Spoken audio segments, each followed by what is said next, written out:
Ray Cox from, of course, the MT Parish Walk is here. It's such a delight to talk to you, Ray, because who knew where we were going to be? And you must be so delighted. I mean, you've lost one parish walk here, but at least it's back on, and fingers crossed. We're looking for a biggie, aren't we? Yeah, we are. We've got a record entry. People are very keen to get out and do things. All through the lockdowns, people were taking more exercise, becoming more aware of their mental and physical well-being. And of course, walking is such a good exercise. So we have a record entry, 1,856 entries. What was the largest before that? 1,819. Oh.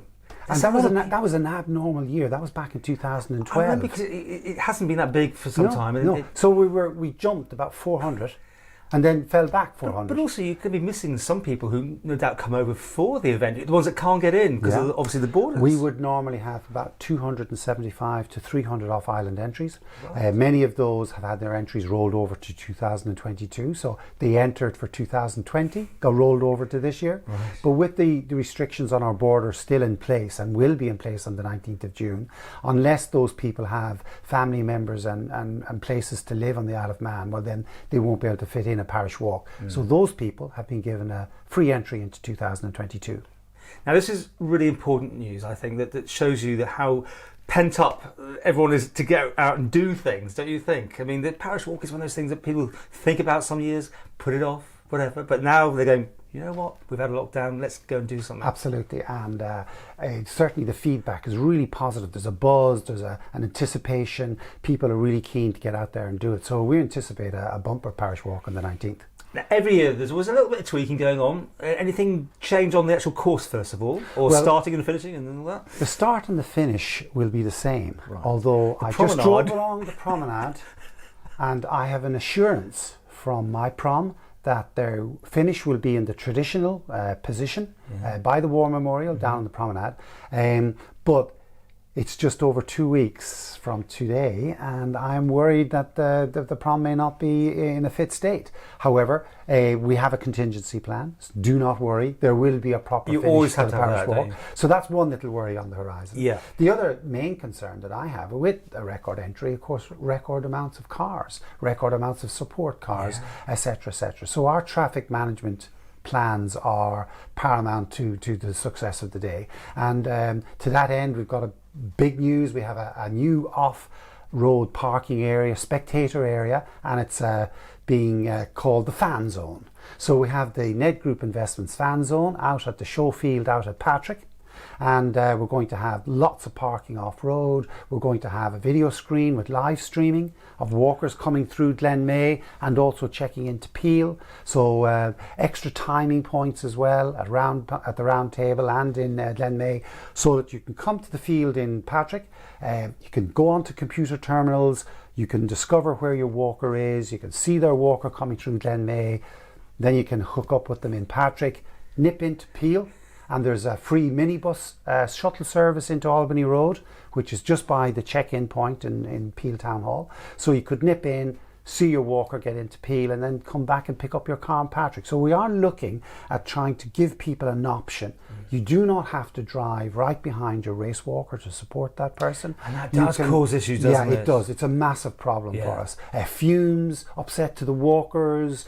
Just congestion of everybody else, isn't it? Motorists getting cross about not being able to go about their normal business. So we are looking for our support vehicles and spectators to use all the facilities that we've got now. So the Ned Group Investments Fan Zone, big part of that. But also we have our new app, which is, I know it's not technically an app, it's actually a very fancy website page. But on that, all the information of where to go, where the roads are closed, where the roads are one way, where the feed stations are, where the toilets are, where the check-in points, all the information is on that. And do they find out off your normal site? route.parishwalk.com. Put that in, it'll come up. It's got various filters. If you ask for road closures, it'll give it to you. If you ask for toilets, it'll give you feed stations. So wonderful app, which is got lots and lots of information on it. So that then allows you to see where everything is and the times. Bear in mind as well that we still have our traditional texting going on. So your walker, when it checks into a church, 2 mobile phones will receive a text message to say Walker 156 has reached Russian. So you will have that information as well. And then really we do have the results site is excellent. And I have to sort of say, big up to Graham Hughes of Manx Timing Solutions. He's awesome. He is awesome. And you know, whilst his business has been very slow for the pandemic shutdowns and whatever, he has put that time to really good use, written some really smart software, which not only tells us when the walkers have checked in at one checkpoint, but it also predicts when they're going to reach the next one. No way, that's amazing. And it is amazing. And knowing Graham and how he puts so much attention to detail, I expect that when we do analysis after the race, I bet you the expected times will be within minutes of the actual times, because he's built in software to take into account the slog. It's uphill.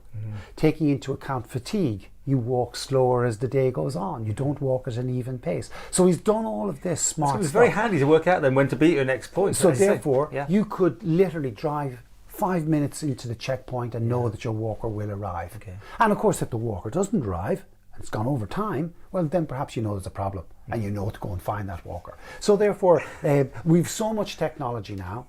And it's all out there, it's all readily available, it's all mobile phone friendly. So we're appealing to people to think about what they want to do, and if they use all these facilities, they'll get the maximum out of the day, and we will then have a much easier day with the traffic, and etc, etc.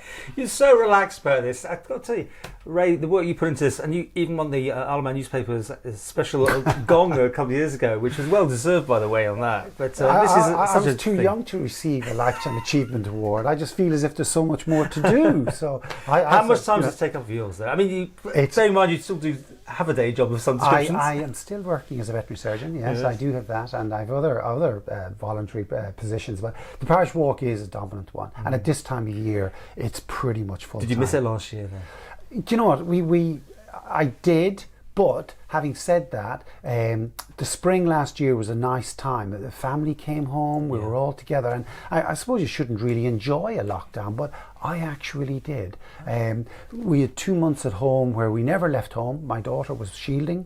We were very protective of her, so nobody came to our house. We never left the house. We just stayed on the property for 2 months. Because don't mention the family, because I remember the video we made for you for your award, that you got all these banners and posters and everything in your house, and you get the whole family involved going up in the attic getting things out and all that. Yeah, my son did that on Sunday. He's all done, is it? Yeah. So he got the privilege of removing all the signs from my attic down. And the kids still talk about that to each other. Remember the day we had to do that? Yeah. But yeah, it is very much a family thing. But not only us, lots of other people around the Isle of Man are doing so much for the Parish Walk. And every year, sometimes they're no link with the Parish Walk, except on Parish Walk Day, they come out and they do a job. And they do a valuable job every single year with no recognition whatsoever. I find it very easy, a quick phone call, hey, it's the 19th of June, are you ready to do what you did last year? Yeah, no problem, Ray. Yeah. And I know then that is completely sorted. And of course, all these companies also have these filling stations. And personal people do that, and the houses do it, and everyone does it, sort of thing. It's become bigger. Yeah. We even have extra ones this year because with the road one way, and I think this would be an important point for people to know that the road is going to be one way down from the round table down to Dalby Village, which is the normal. But we've introduced a no stopping zone from the Erie Cushlan to the Raggett in Patrick, which means no cars can stop to support their walkers anywhere through Dalby Village and anywhere through Glenmay Village. These are two they were bottlenecks. Yeah. We get problems there. We've had issues with the emergency services saying we would not be able to get to an emergency given the problems with the traffic. So we're very aware of that. We've had lots of meetings with the police, lots of meetings with the DUI, who have been very, very helpful and facilitating us. But this no stopping zone is going to be absolute. We will enforce it rigidly. Okay. And there will be time penalties attached to the walker's time if their support vehicles break the rules. Okay, so we know this may be harsh, the walker's doing their very best, but their support crews must take responsibility. So we have a sliding scale of penalties. up to and including disqualification. And you know, I have to be clear here, we will disqualify walkers. Don't mess with Ray, is what I'd say. You know, I don't want you to feel draconian, but we do have a responsibility to the communities that live on these roads. Every Parish Walk Day, they know that their businesses and their livelihoods are being disrupted for one day, but they all give up the day graciously. The Arbel Cafe, they have a business there. I liaise with them every year. They understand what Parish Walk Day is like, and they go, Ray, we're just going to close. We're just going to have the afternoon off. Have a great day is what they say. But that's very typical of the goodwill of the people of the Isle of Man. Just to finish with, you have this number that always comes in, but on the day, certain people don't turn up. That must be very annoying, isn't it? If you filled your form and you've done everything, you've paid your money, turn up. Yeah, turn up.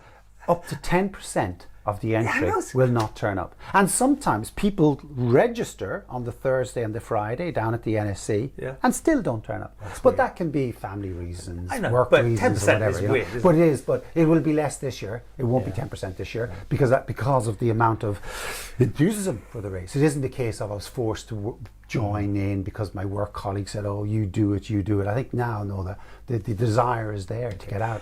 Parishwalk.com, is it the usual? Parishwalk.com. Our website's very extensive, well built, and thank you to Jock Waddington for that. It's got everything you need to know. Everything you need to know. Plus, then, of course, our new route. Parishwalk.com. We have the results mobile. We have the website. So much stuff out there.